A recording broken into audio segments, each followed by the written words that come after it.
Buenos días, alumnos de quinto año, ahora que van entrando. Vamos a ver hoy día el tema triángulos.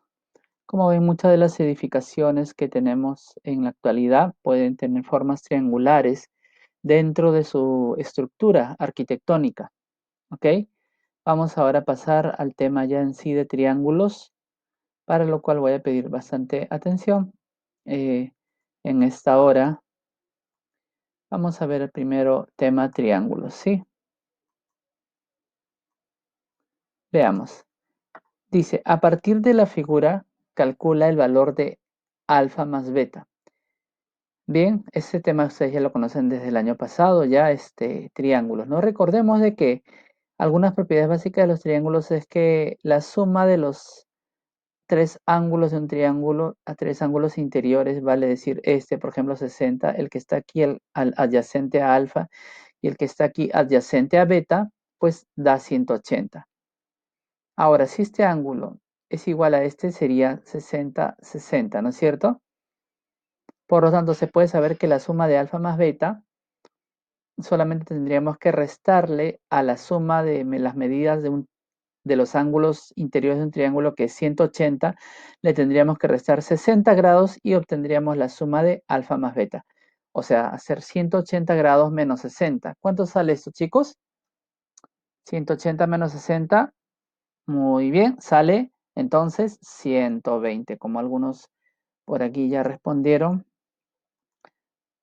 Ahora veamos, traza todos los segmentos que unan tres puntos de la figura. ¿Cuántos triángulos se pueden contar en total? ¿No?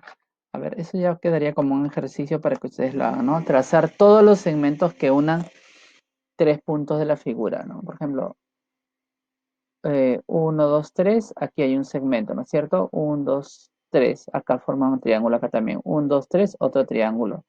1, 2, 3, otro triángulo, y así ustedes van formando 1, 2, 3, otro triángulo.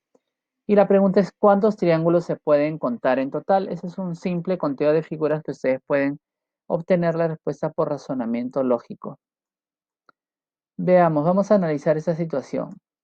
Sofía conversa con Saúl y Katy sobre los dos triángulos que han dibujado.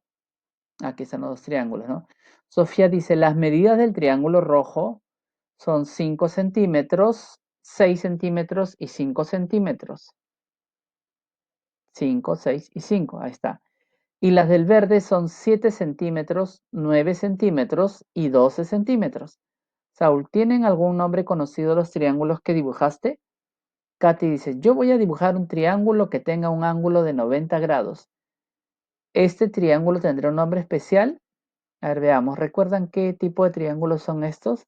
Aquí hay un triángulo que tiene dos lados iguales. Se llama, ¿cómo se llama, chicos? Se llama triángulo isósceles, el que tiene dos lados iguales. Ahora vemos, ese triángulo verde tiene tres lados de diferente medida. Por lo tanto, ese es un triángulo escaleno. Y este triángulo que tiene un ángulo de 90 grados se llama triángulo rectángulo. Un triángulo puede ser definido como un polígono de tres lados o como un polígono con tres vértices. El triángulo es el polígono de menor número de lados y es el único que no tiene diagonal. Tres puntos no alineados definen siempre un triángulo. Tres puntos que no están en la misma línea o en la misma recta. Definen siempre un triángulo, tres puntos no alineados, tanto en el plano como en el espacio. Como en el plano, como en el espacio euclidiano tridimensional. Los ángulos del triángulo se designan con letras mayúsculas, A, B y C, y los lados opuestos a estas letras con A minúscula, B minúscula y C minúscula. Veamos la clasificación de los triángulos. Por la medida de sus lados. Puede ser equilátero si sus tres lados tienen igual medida. Un triángulo puede ser isósceles si dos de sus lados tienen igual medida. O un triángulo puede ser escaleno si sus tres lados tienen diferentes medidas. En cambio, se clasifican por la medida de sus ángulos interiores en acutángulos, si sus tres ángulos son agudos, rectángulos si tienen un ángulo recto y obtusángulos si tienen un ángulo obtuso, es decir, mayor de 90 grados. El triángulo rojo recibe el nombre de isósceles y el verde de escaleno. La figura que dibujó Katy es un triángulo rectángulo. Veamos el ejemplo. Calcular el valor del ángulo epsilon en la figura, que parece una E, ¿no es cierto? Aquí está como corrida, ¿sí? Y veamos que el valor de alfa es igual a 70 grados. Ese es un dato. Acá también vale 40 y este ángulo vale igual que este. O sea que si este vale beta, este también vale beta. Como la medida del ángulo ABC es igual a la medida del ángulo ACB y es alfa, entonces alfa más 40 suman 180. Hallando esto sería alfa más alfa 2 alfa, 180 menos 40, 140. Y alfa sería 140 entre 2, lo cual nos da 70 grados. Luego, alfa, este alfa es la suma de beta más el beta que dije que había aquí. Alfa es igual a beta más beta, entonces beta más beta es 2 beta. Y como alfa vale 70, en vez de alfa ponemos 70. 2 beta igual 70, entonces para hallar beta dividimos 70 entre 2 y nos da 35 grados. Finalmente el ángulo epsilon viene a ser el ángulo de 110 grados, ¿sí? O sea, mejor dicho, beta salió 35, ¿no es cierto? Y además sabemos de que si este ángulo vale pues 110 grados más 35 nos da 145, ¿no? Vamos a decir, esto vale 110, esto vale 35 y todo esto valdría 145. Epsilon debieron colocar un poquito más arriba y aquí en vez de epsilon hubieran puesto el 110 que faltaba.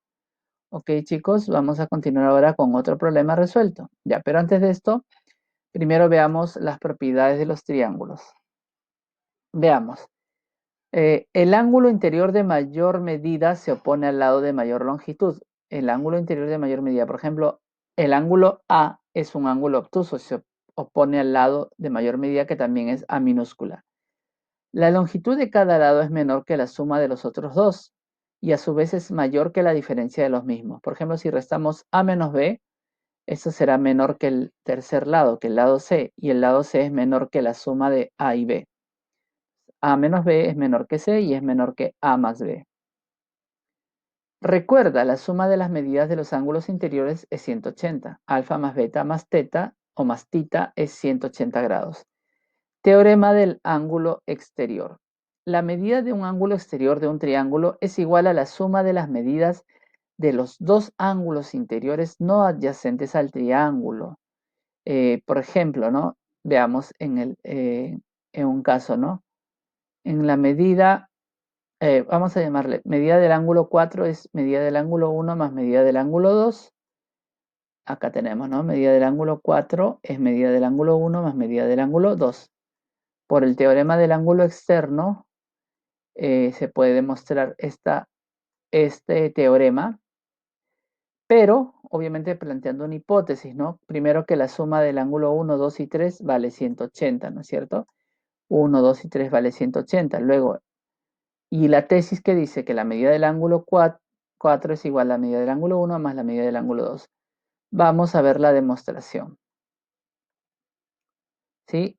Primero el triángulo PQR es un triángulo. La figura PQR es un triángulo. Este es un dato.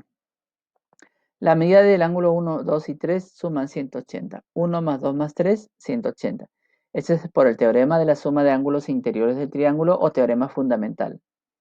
La medida del ángulo 3 y el ángulo 4 forman un par lineal. Un par lineal significa ángulos adyacentes que suman 180 grados. Eso significa un par lineal. Definición de un par lineal. Medida del ángulo 3 y medida del ángulo 4 son suplementarios. Si dos ángulos forman un par lineal, son suplementarios, es decir, suman 180 grados. Colocamos medida de 3 más medida de 4 igual 180, por definición de ángulos suplementarios. Luego la medida del ángulo 3 más la medida del ángulo 4 es igual a la medida del ángulo 1 más la medida del ángulo 2 y más la medida del ángulo 3. Si observan esta expresión, se puede eliminar medida del ángulo 3 y medida del ángulo 3. Por propiedad de cancelación, diríamos, ¿no? Acá dice de sustitución. Y la medida del ángulo 4 es igual a medida del ángulo 1 más medida del ángulo 2. O sea que si tú sumas 1 más 2, nos queda 4 por propiedad de la resta. Bien, para finalizar esta parte ya se demostró el teorema del ángulo externo. Recordemos que la suma de las medidas ahora de los tres ángulos exteriores de un triángulo es 360 grados. X más Y más Z suman 360 grados. Espero que ya hayan recordado todo esto porque ya esto lo hemos visto antes. Bueno, esta parte de puntos y líneas notables en el triángulo lo vamos a ver en otro tema, ¿sí? Porque ahorita lo más importante, bueno, vamos a recordar solamente esta línea, ¿sí? ¿Qué cosa es una mediana? Es el segmento que une un vértice del triángulo con el punto medio de su lado opuesto. En todo triángulo se puede trazar tres medianas, ahí están las tres, de color naranja, ¿no? Que concurren en un punto denominado baricentro, este punto baricentro, o también se le llama centro de gravedad. Como el año pasado les expliqué que el ser humano tiene el centro de la gravedad en el ombligo, ¿no? Bueno, el triángulo lo tiene en el baricentro, que es la intersección de las tres medianas. También se le llama, bueno, baricentro también se le llama, ¿no? Entonces hasta aquí vamos a llegar, ahora sí van a pasar a hacer los ejercicios.